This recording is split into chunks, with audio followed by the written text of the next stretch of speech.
The Jews in the ghetto lived in an isolated world. They didn't know what's going on in the outside world behind the ghetto walls. Family gave them some sort of belonging, of security. The whole relationships between parents and children, between grandparents and grandchildren, between siblings, between couples changed. Gallery number 6 presents the stories of families in the Warsaw Ghetto.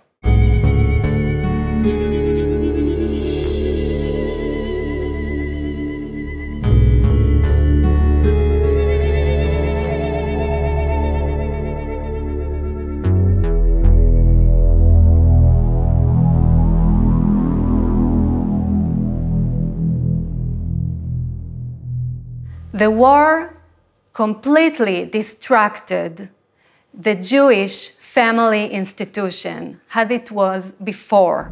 Women gained more power, being providers in many cases.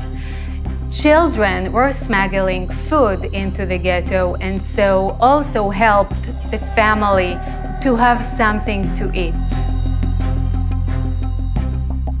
We want to reconstruct the room of an average family to show the visitors how it looked like, what were the relationships between the family members. In one room in the ghetto, sometimes 3 or 4 families lived together, sometimes completely strangers. We want to raise the awareness of the visitors that despite the war, despite the destruction, despite the deportations, family still remained a crucial institution for many of the ghetto inhabitants. One major aspect that we want to emphasize in this gallery is the role of women in the ghetto. The ghetto reshaped the women's role in the families and in the entire community. The gender roles changed.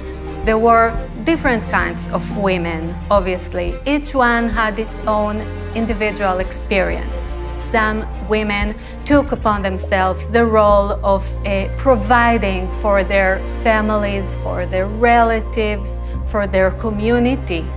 Young women took upon themselves to be connected to the underground movements. There was no one single model of a family in the Warsaw Ghetto. Therefore, we have to speak about different kinds of families, different kinds of personal relationships within the ghetto walls.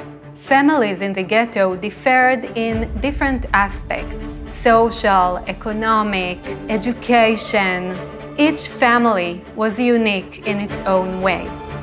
But we are going to present some examples. One middle-class family, one family who were assisted by Polish acquaintances that helped sometimes save several family members.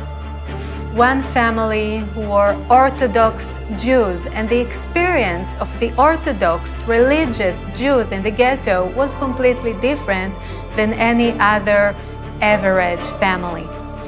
One family is going to be a family of deportees from Germany, who came from Germany to the Warsaw Ghetto, to an entire different culture, deterioration of life. Everything changed for them when they arrived in the ghetto. Despite the terror in the Warsaw Ghetto, Jewish families continue to provide for their family members the conditions they needed to carry on, to continue, and to try to survive. My name is Daniela Ostacki-Stern. I'm from Israel. I'm a Holocaust historian dealing with the history of World War II and the Holocaust. In the Warsaw Ghetto Museum, I will be covering Gallery 9, Life in Suspension, and Gallery 6, Families in the Ghetto and Living Conditions.